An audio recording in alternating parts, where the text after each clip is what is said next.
Psalm 1 says, "Blessed is the one who does not walk in step with the wicked, or stand in the way that sinners take, or sit in the company of mockers. But those who delight in the law of the Lord and who meditates on his law day and night, that person is like a tree planted by streams of water, which yields its fruit in season, and whose leaf does not wither. Whatever they do prospers." So if you follow God's way and do what he asks you to do, then you will yield fruit that God wants you to do, and you will prosper. That is a promise that God gives us. We need to understand that he's always for us. It says in verse 6, "For the Lord watches over the way of the righteous, but the way of the wicked leads to destruction." So remember, God is with you no matter what and where you are and how difficult things are. God is in control of time because he created it. And when he created the earth and everything in it in 6 days.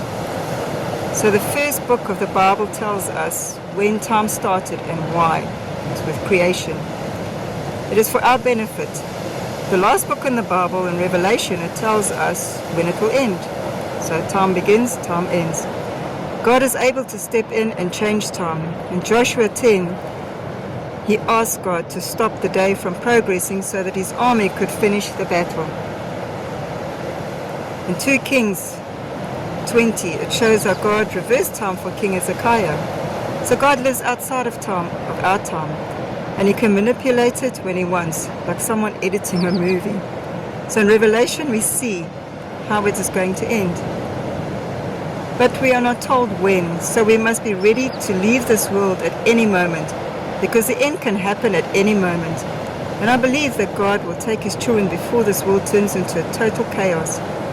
We read in Revelation as how awful it is in there and how bad the end days will be. So we must make sure that we are ready to be taken by God. Just as he saved Noah and his family from the water flood, so he will save his children from the horrors that is coming. I truly believe that, because he won't let us go through all of that horror stuff. So we need to live as if he's coming today. You can't be late and get left behind when he comes. And even at the end of time, be careful so that if you are judged, that you will not end up in hell. We have loads of sayings about time. Time is money. Time waits for no one. Time flies. I have no time, etc. Our lives revolve around time and puts us under pressure to do things on time. But we must not let it control us. We must prioritize our time and make sure that we spend our time wisely. How much time do you think you should allocate to God every day to build a relationship with him? And how do you spend time with him? In my relationship with God, I have worked on making him the default in my mind, just like a default on computers and on phones as well.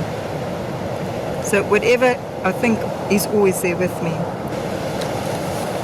The Greeks have 2 words for time, seeing that we're on time. Chronos is a chronological movement of time, how long it takes it to do one thing, to get from one place to another. So that is one time that they talk about. And then they talk about kairos, which is interesting. It's vertical time. It's an event that intersects into chronos time. So as we carry on with life, this kairos will intersect, and it's a life-changing moment. And God has these moments planned for his children. Moses at the burning bush, Paul on the way to Emmaus. And we see many examples in the Bible. We have to choose when we have kairos moments to follow God's way or not. We can delay our growth in getting to know God better by not responding right away as well, and by ignoring those things. Both Moses and Paul could have rejected their moments. If we delay our kairos moment, then God will repeat it at a later time. So you'll go around the same mountain, not getting anywhere in your spiritual life until you either follow God's plan and get to know him, or you will be coming to the same kairos moment that he wants you to choose, do the right choice. You cannot grow in God if you stay at the same level all the time. And it becomes frustrating because you never grow and understand and learn and get to peace. You know, when you know God, you will know peace. So you need to carry on pushing forward and running the race that Paul talks about to get to that peace. God wants us all to be prosperous, but he can only let us go forward in our Christian walk with him and in this world if we give all our time and effort to him. We need to do what he has planned for us because it will benefit us. So he's not going to give us assignments that's meant for you to someone else. They have their own path to eternity and their own things to follow. So God will keep bringing up these moments for you to choose, and if you keep ignoring them, you are delaying it, your love and your spiritual relationship with him, which is quite sad. In Galatians 1 verse 15 it says, "Even before I was born, God chose me and called me by his marvelous grace." God knows everything about us, even before we were born, because he created us all with plans to prosper us and not to harm us. Jeremiah tells us this, "Then you will call on me and come and pray to me, and I will listen to you. You will seek me and find me when you seek me with all your heart. I will be found by you." So this is God talking through Jeremiah. God created us for a purpose. We are not random creations. Just as we make different things for different purposes, God made us for different purposes. And he does not make mistakes. We need to just seek him with all our hearts, and then he will reveal himself and what plans he has for us. He gives us abilities, gifts and desires to help us find who we really are and to do what he has planned for us as well. So whatever you enjoy, don't think God will take it away from you when you become a Christian, because he created you with what you like and what you don't like. Remember that God's ways are not like ours because we have limited understanding. Therefore, we must be careful to judge and make decisions without inquiring from God, because we don't see the whole picture like he does. We measure time with clocks, 24 hours, weeks, months, and years. In physics, time is considered a fundamental quantity similar to length, mass, and charge.